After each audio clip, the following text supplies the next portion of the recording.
Welcome back, you guys.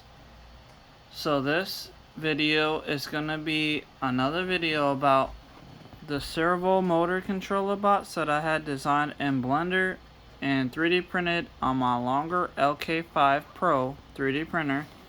And you can see that I got servos attached to the outside of this 16 channel motor controller, servo motor controller that I've been talking about for the last few months.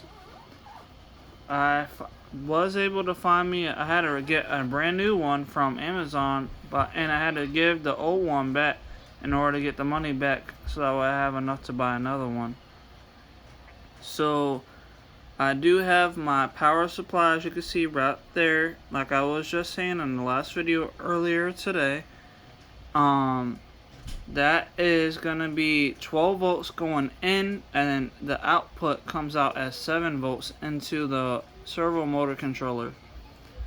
And there is a switch down here that's to turn on the power, and when I flip that switch on, I do have my computer connected to the servo motor controller, and I do have the program up. I'm just waiting to turn on the switch, and when I do, that red circle is going to turn green, showing that it's connected to the servo motor controller. So 1, 2, 3, and on. There it goes. So now it's connected, and all I gotta do, I got 5 servos right now on the top of this box here that I designed, and over here I got D1, D2, ID3, ID4, ID5, so I can move all those servos. So I'm going to start moving the slider on here by just clicking and dragging back and forth, left and right with my mouse, just to show you that the servos are working. So I'm going to show you the servos right here. I'll start on that white horn that I have right there. That's ID1. So once I click over here on my mouse, okay. I'm sorry, it's hard to do that with my left hand when I'm right-handed. There we go. So that's just going left and right. Oh wait.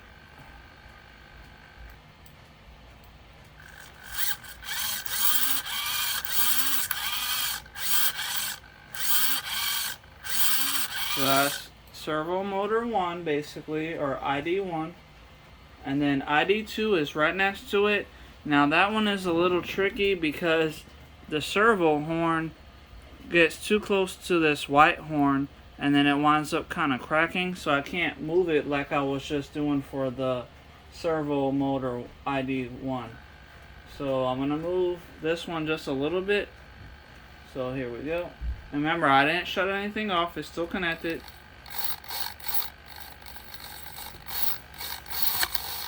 See, it's still too close.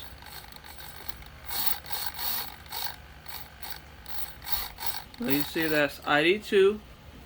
Now we'll get to ID3. It's actually a lot easier to mess with because it's taller, so it misses these other horns basically, since it's sitting a little higher. Okay, so ID3. 1, 2, 3, and go. You see it doesn't hit nothing, even though it is kind of a little close to that ID4 horn, but it still doesn't hit it because it's taller. It's too high for it to really smack against it.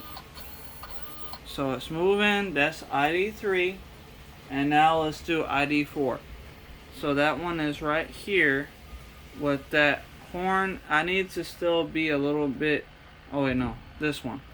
I need to be a little careful because it can smack against this horn, the number 5 servo.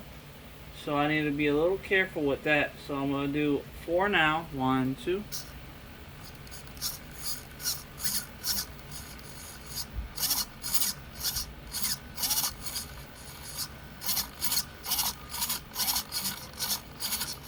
And we got that one moving good. And now we'll do 5. So that last one right there and that one should be fine because it's not close enough to smack number 4. So 1, 2, 3.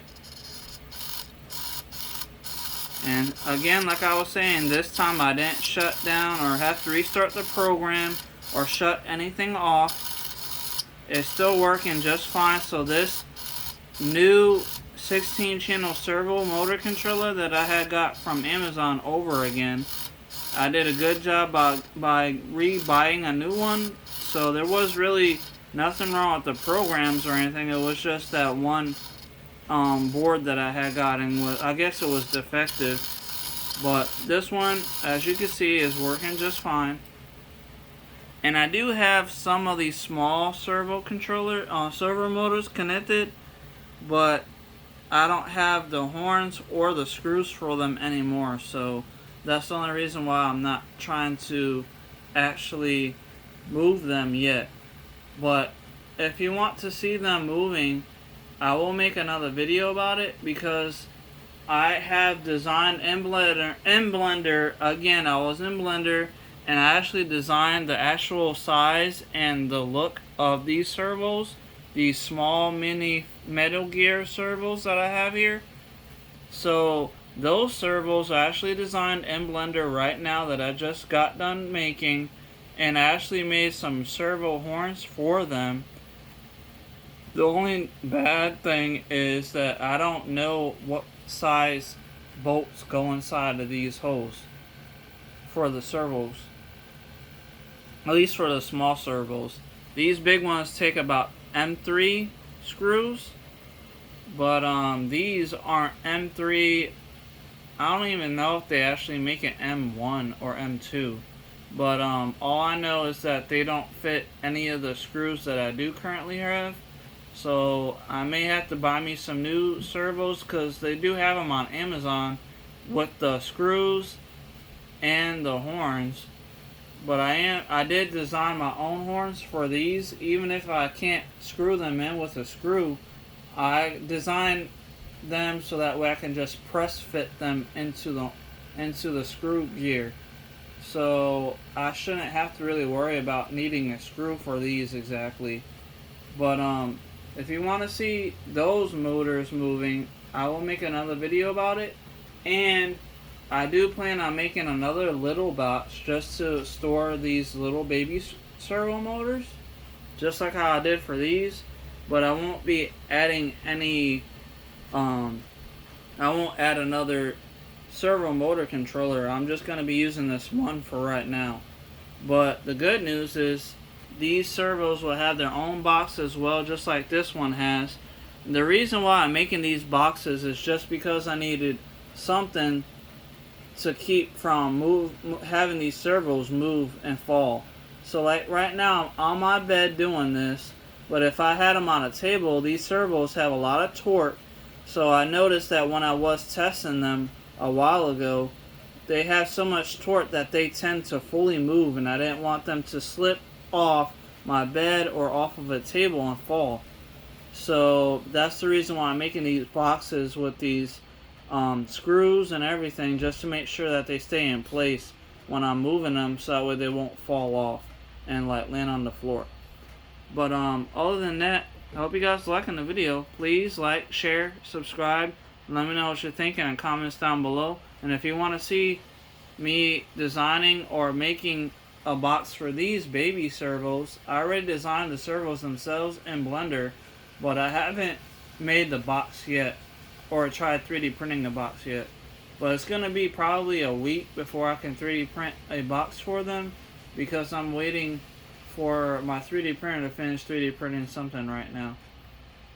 But hope you guys liked the video. Please like, share, subscribe, let me know what you think in the comments down below. And I will see you guys in the next video. And look at that white servo horn. And 1, 2, 3. And I will say goodbye. Goodbye, guys.